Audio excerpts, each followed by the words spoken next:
Hello, my name is Shilpa Wymer, and I am Principal of Pitman Training Centres in London and Manchester. This podcast has been produced exclusively for Sex and the City. At our centres, we've been helping people gain valuable office skills that can really help to change their lives and build futures. Every year, I meet hundreds of people who are either working as PAs or who want to become one. So I'm privileged to have been able to identify the common themes that make for a highly effective PA. Let me begin by posing the question of what is the difference between a secretary and a PA. The best description I've heard is this one. A secretary is told what to do, whereas a PA tells the boss what to do. Does that sound bossy? Well, they're not my words. They're those of a successful PA who works for a director at a large company.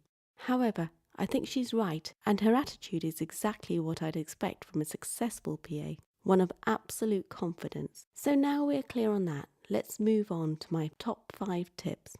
Number 1, make it your business. From the outset, it is imperative to ensure you gain a good knowledge of the business your boss is in and that you are in. When you start working at an organisation, hopefully they will have an induction process. However, if they don't, and you're just thrown in at the deep end, make it your business to get your own induction.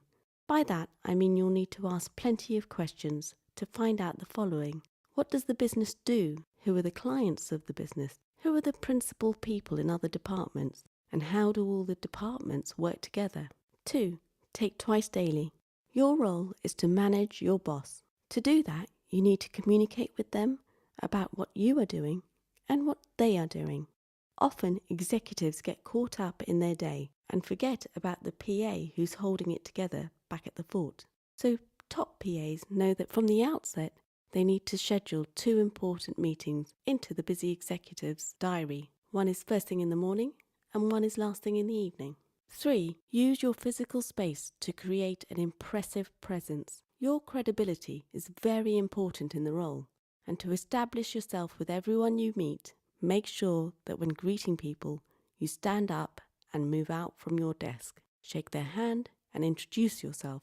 This puts you firmly in control from the very beginning and gives the visitor the impression of someone who is extremely professional and welcoming. Your body language can increase the effectiveness of your communication, creating as much as 55% of the perceived impact of your overall message. 4. Stay in school. Make sure you're always ahead of the game by updating your IT skills. In today's fast-paced world, busy executives are too busy to work things out themselves. Make your life and theirs easier by training yourself to the highest level.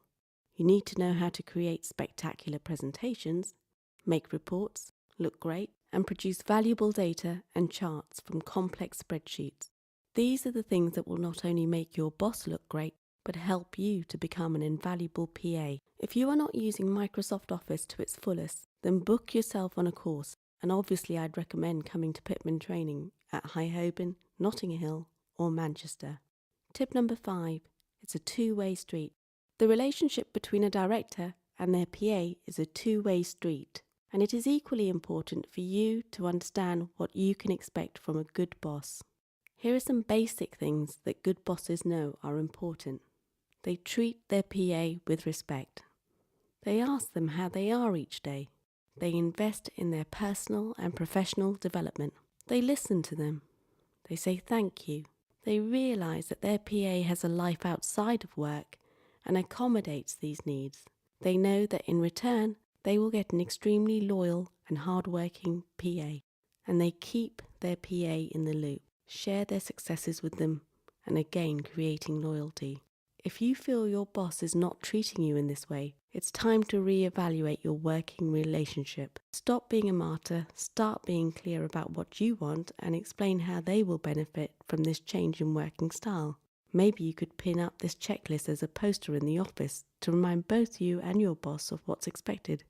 If they don't change, it's time to move on.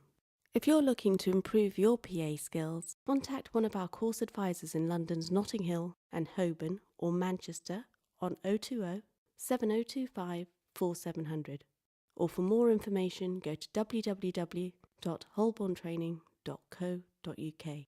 Thank you for listening. I hope you've enjoyed this podcast. Keep an eye out on the Sex and the City blog for more from me. I wish you all the best in your careers. The copyright and content belongs to Holborn Training Limited. This podcast was recorded at Alaska Studios in London.